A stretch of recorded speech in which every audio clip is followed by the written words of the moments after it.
దేవ ఫోన్ చెవి దాసేస్తూ ఉంటుంది మిథున. ఇక మిథున చేసిన పనికి దేవ చిరాకు పడుతూ తన ఫోన్ అయితే వెతుక్కుంటూ ఉంటాడు. అలా ఫోన్ దొరికేసరికి మిథున అయితే అలా చూస్తూ ఉంటుంది. ఏంటి ఎదవ నాటకాలు ఆడుతున్నావా నా దగ్గర అని చెప్పేసి అయితే ఆ ఫోన్ చూస్తూ ఉంటాడు.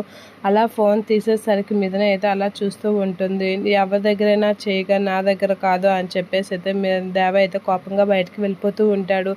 ఎలా ఆపాలి అని చెప్పేసి మిథున అయితే వెనక నుంచి వెళ్ళి దేవాకి అయితే అడ్డుగా ఉండడానికి ట్రై చేస్తూ ఉంటుంది. ఇక దేవ వెళ్తున్న దేవానైతే మిథున ఆపుతూ ఉంటుంది. అలా ఆపేసరికి అడ్డు లెగ్గు అని చెప్పేసి దేవ అంటూ ఉంటాడు. అలా అడిగేసరికి నువ్వు ఆ రౌడీ షీటర్ అయిన పురుషోత్తం దగ్గరికి వెళ్ళడానికి వీల్లేదు అని అంటూ ఉంటుంది మిథున. అలా అడిగేసరికి నువ్వెవరు నాకు అదంతా చెప్పడానికి అని చెప్పేసి మిథున అంటూ ఉంటుంది.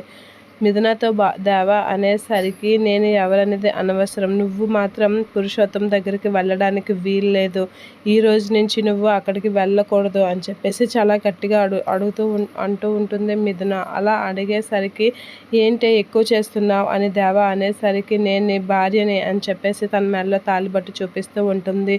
ఇది ఒక్కటి చాలు నన్ను తినేయడానికి అని చెప్పేసి దేవ అయితే చిరాకుతో మిథున కాసి చూస్తూ ఉంటాడు. ఇక మిథున అయితే తాలిబొట్టును చూపించి దేవ కాసి చూస్తూ ఉంటుంది.